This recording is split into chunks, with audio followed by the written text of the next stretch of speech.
This is your math gal, Julie Harland. Please visit my website at yourmathgal.com, where all of my videos are organized by topic.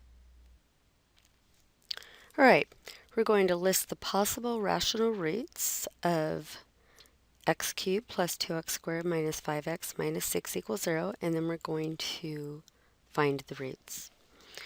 All right, so the problem here is I'm not sure how to factor this. X cubed plus 2x squared minus 5x minus 6 equals 0.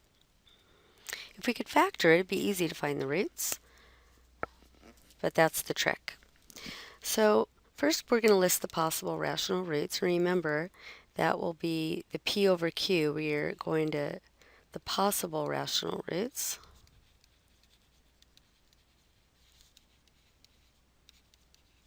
Will be of the form we will have factors of 6, the constant term, over factors of 1, which is the leading coefficient. So the denominator is going to be 1. So basically we really just need the factors of 6. So the possible factors of 6 are plus or minus 1, so it could be 1 or negative 1, 2 or negative 2, 3 or negative 3, 6 or negative 6. So one way to find out if any of these are roots is you directly plug in each of these numbers and see if it makes the equation true. So we can do that. So the question is one a root? So the question is it possible that x equals 1? So let's see. So we're going to put in 1 for x. So 1 cubed plus 2 times 1 cubed minus 5 times 1 minus 6. Does that equal 0? So let's just do the arithmetic here. 1 cubed is 1. 2 times 1 cubed is 2 times 1. Minus 5 minus 6. And now that's not 0. So 1 is not a root. We can cross that one off. So this is one way to tell if something's a root. You could also use synthetic division or synthetic substitution, but I'm going to hold off on that for now. How about x equals negative 1? So we're going to put in negative 1 for x. Negative 1 cubed plus 2 times a negative 1 squared minus 5 times negative 1 minus 6 equals 0. So we've got negative 1 plus, now remember order of operations, we're going to do negative 1 times negative 1, so that's 2 times 1, right? This will be plus 5 minus 6. And what do I have here? I've got negative 1 plus 2 plus 5 minus 6. That actually does equal 0. So we just found one of our roots. Negative 1 is one of the roots. But the problem is, if x equals negative 1 is one of the roots, what does that really mean?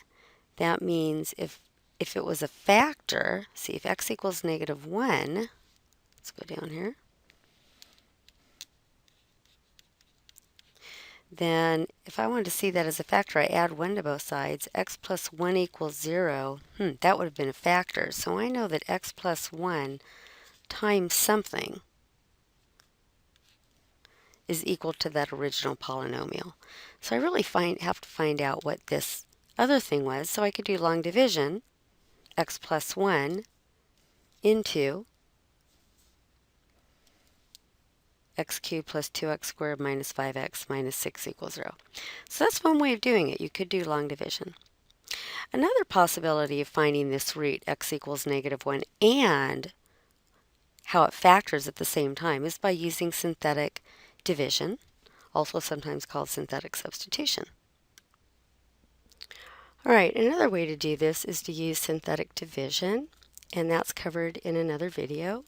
And here's how it works. So if 1 is a solution, right, basically that means that if I factored it, x minus 1, okay, so if 1's a solution, x minus 1 is a factor of this x cubed plus 2x squared minus 5x minus 1. So when we do synthetic division, remember we're putting that number 1 in the little box, and then we put these coefficients in order.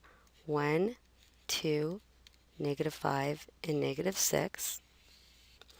And the method is, you start with the first coefficient, here this 1, you just put it down here, multiply by what's in the box and put it up under the next number. So 1 times 1 is 1, and then we add the 2 plus 1. And then 3 times what's in the box is 3, and then we add, that gives us a -2. And then the 1 times the -2 goes up here, that's -2. And the last number here is the interesting part. This tells me that what you get when you plug in 1 for x in,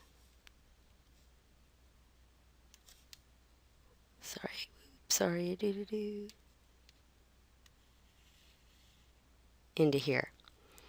Okay, so in other words, if I plug in, this is what you get when if you let x equal 1, this is what you get. See, let's see if that's true. So I'm going to put in 1 for x. That will give you 1 cubed plus 2 times 1 squared minus 5 times 1 minus 6. That gives you 1 plus 2 times 1 is 2 minus 5 minus 6. That's 3 minus 11, and yes, it is -8. So you could directly substitute 1 in, and this tells you it's -8. But the problem is, if you were dividing by x minus 1, you would have a remainder, so x minus 1 must not be a factor. So we just found out, just like we did the previous page, that 1 is not one of the roots, x minus 1 is not one of the factors. Okay. We're trying to find something where we get a 0, right? Because we want, when we plug in a number, we want it to equal 0. So that's what we're looking for. So let's try -1. That should work because we actually did it on the previous page, but let's do it using synthetic division. So we bring down the 1. Oops, I have to remember to erase these as well. So we bring down the 1, multiply by what's up here, which is a -1, and add. So that's 1. And then -1 times 1 goes up here. That's another -1. Add. -5 and -1 is -6. -1 times -6 is 6. Add. We get a 0. Perfect. No remainder. No remainder. Okay, that's awesome. So this tells us two things. The roots, which we're looking for, we just found one of the roots, is -1. So x cubed plus 2x squared minus 5x minus 6, x plus 1 must have been a factor.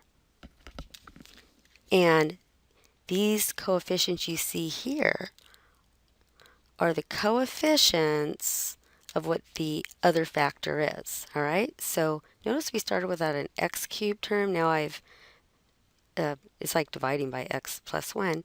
What I have left here is the x squared term, the x term, and the constant. So 1x squared plus x minus 6.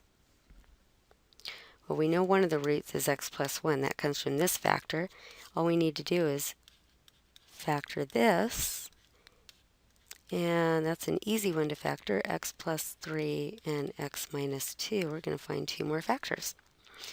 Two more roots. So the roots, by looking here, we know, so this is just the factors, right? So the original equation factors 2, x plus 1 times x plus 3 times x minus 2 equals 0. So our roots, or our solutions, will be -1, -3, and +2. So we have roots of -1, -3, and 2. So if you have a polynomial to the third power, so a degree of 3 here, x cubed, If you list out the possible roots and try one at a time, you're looking for one that gives you no remainder. That means that's one of the roots. That means if x equals -1, here's another way of figuring out what the factor is. If x equals -1, then if you add 1 to both sides, you have x plus 1 equals 0. That's what one of the factors is. That's another way of thinking about this. Okay, and then these will be the coefficients of the new polynomial. And once you get down to a quadratic, you can factor or use the quadratic formula to get the rest of the roots. If you would have tried, instead of -1, 2 for your next factor, you would have also gotten a 0, and so you would have first gotten x minus 2 as one of your factors, and then you would have had something else to factor. You would have had x squared plus 4x plus 3. But in the end, you would have ended up with these 3 factors and the same 3 roots. This is your Math Gal, Julie Harland. Please visit my website at yourmathgal.com, where all of my videos are organized by topic.